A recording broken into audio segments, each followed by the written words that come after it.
Hello, everybody. Do a second live. I got a lot of messages about the article written by the Western Standard, and it's all to do with a federal bill that was proposed and shot down. Tories put it through. I saw that from James Cumming, and I'll look. There's portions of that I want to look at and help CPC with, but then there's a whole other narrative completely again skipped by conservatives, totally taking advantage of all of you. So I see people are logging on, and I want to get this out. I want to get it shared. Again, it all comes down to this. Canadians, your civil rights are found provincially. I know a lot of people don't understand this. Each province has to cement their civil rights in their constitutional division of powers. That means creating and drafting a constitution for your province, keeping the federal hands off. The only way they get their hands on is through your provincial politicians. Don't ever kid yourself. There's no other rhyme or reason for it. Now listen, and I can just prove this into the hardest province who won their provincial civil rights. I live in it. It's Alberta. Right here in Canada, the province of Alberta. Hardest fought to get their civil property rights, meaning all of your rights to property. 70% of Alberta sits as provincial crown land, meaning ready to be settled with First Nations. Only 10% of Alberta is federal land. This expropriation of lands, of the private property deemed in municipalities and everything else, again, all goes to your province. All the power of that goes to your province, all your property rights. The federal government has no say in any of your provincial jurisdictional powers, unless the province grants it to them. And why? Because we don't have provincial constitutions. Not in Canada. For some reason, no filthy politician on the provincial side who's ever gotten to power has ever deemed it very important for all of you to have those civil rights. 2/3 of all the rights inside Canada belong to the provinces. That is our constitution. Not very much different than the constitutions you'll find in the United States that are attached to the federal constitution, but each state has enshrined all of its civil rights, all of its division of powers into those states. The same for Russia.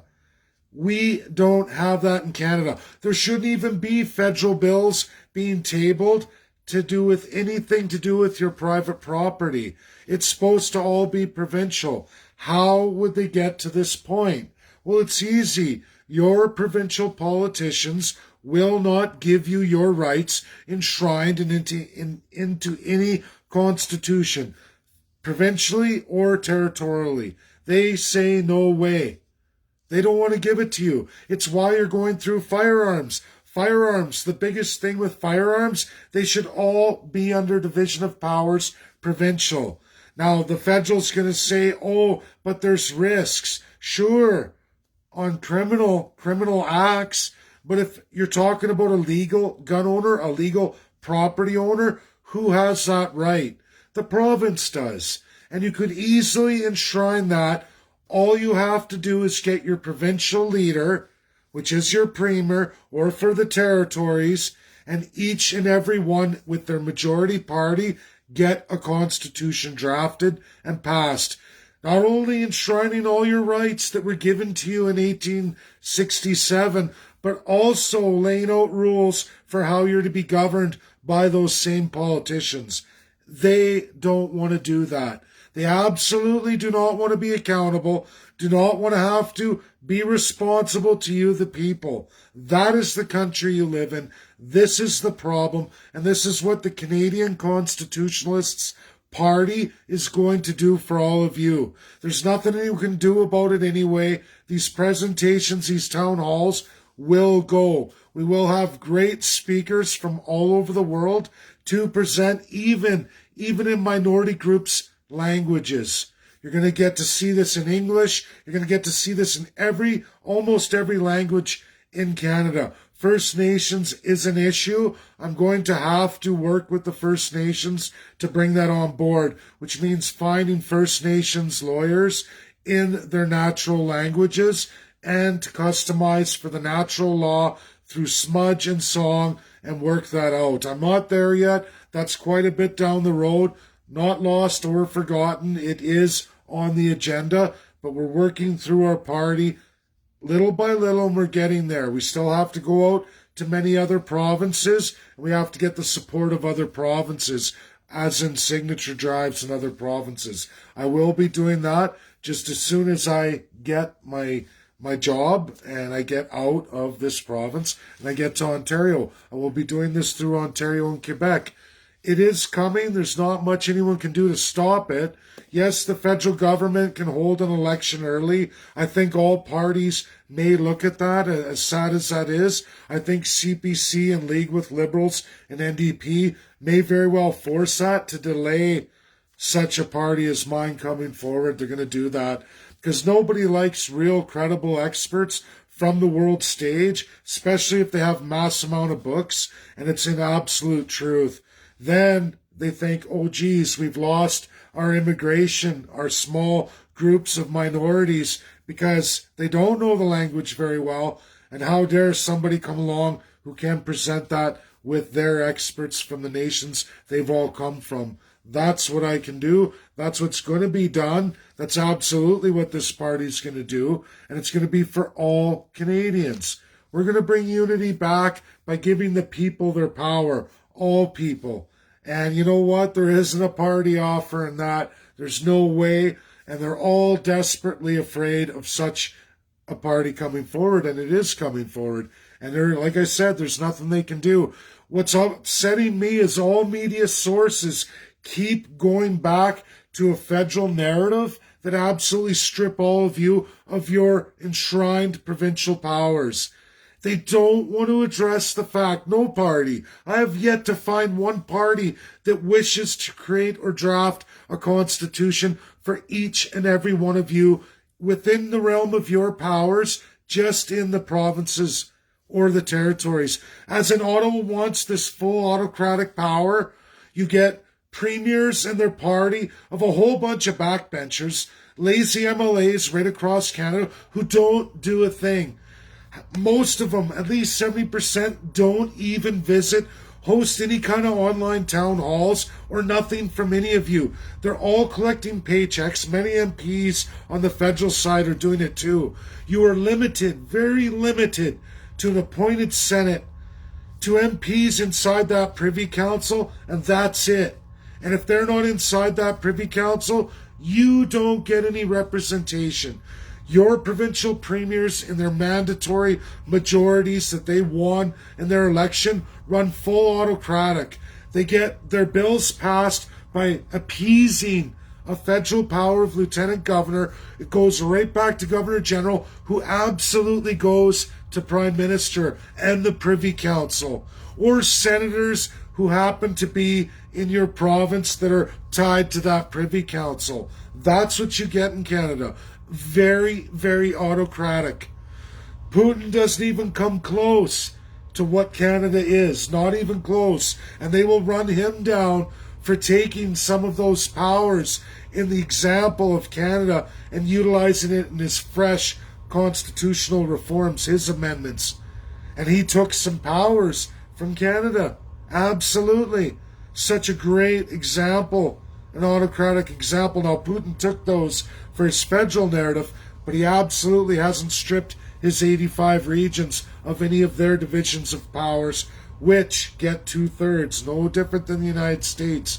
You don't even have that, Canadians. Not in any province or any territory. You sit here, you read stories, you share stuff. People make narratives, even in Western concept media or would-be independent groups, but yet they don't want to address the autocracy. They're willing to go forward with the absolute autocracy and never enshrining any of your civil rights, any of the powers of we the people, and to give you, the people, the power to outline how you're to be governed, what's acceptable and what's not, what you expect of every role of government, Wouldn't that be a change? Wouldn't it be great if you, the people, had a set of rule books called a provincial constitution, and we were able to amend the federal constitution to outline a set of rules that, listen, Mr. Politician, Miss Politician, man or woman, you will follow the strict guidelines. We have all these checks and balances in place, and if you do not, you will be held accountable to the law, to a T, and we will get you if you don't. But we don't have that in Canada. We haven't had it for a very long time. We're still running in an age-old system of Age of Empires, but that doesn't exist anymore. All that exists is radical autocrats, despots, and truly awful human rights violating countries. Countries that all of your politicians are absolutely in bed with. Don't listen to a thing they say. They're absolutely running in full autocracy. There is only limited democracy, meaning every 4 years you get a say, and that say is, I'm going to give the divine right over myself and my family to some stranger who's promised me the world, but there's nothing in writing, constitutionally bound, to say that they have to follow their word at all. Just like a king, age-old Age of Empires, where they constantly go back on their word, constantly abuse the people, and constantly demonize the civilization. That's what's happened to all of us. That's what we're going through right now. And it will only get worse as the world changes to a better place, and it is absolutely Canada that goes backwards, follows the despots of today. That's what we are, and that's where we're going. Thanks, everybody. This is another video today. Sorry to hit you with it. Just so many messengers on the Western Standards news article on conservatives fighting with a bill over federal civil rights. No such thing, Canadians.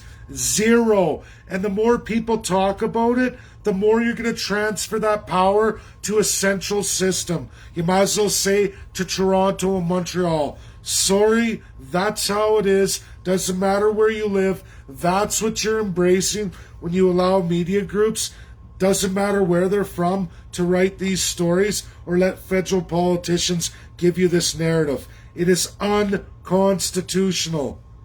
Start fighting back. Start addressing your provincial politicians. Start demanding the 2/3 of the rights enshrined in our federal constitution that they won't mandate for you.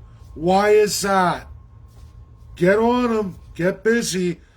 Follow this party. We're going to outline that for the provinces, for the federal, and absolutely for any province who can't get that done. If you can't get a party to do that, we're going to promise independence for you too. That includes Quebec, Alberta, Saskatchewan.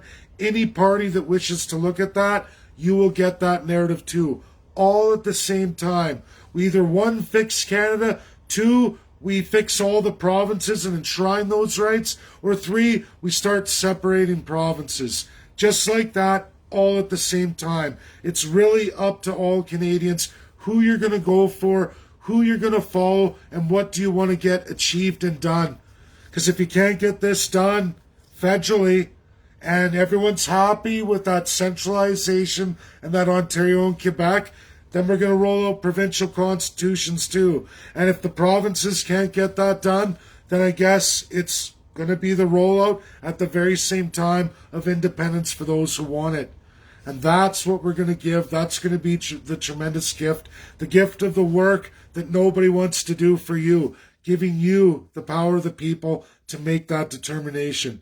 And just hang on for a ride. It's coming. It's going to take these months to build it, but it's coming. It's coming quicker than they're going to get it done. That's for sure. Thanks, everybody. Bye now.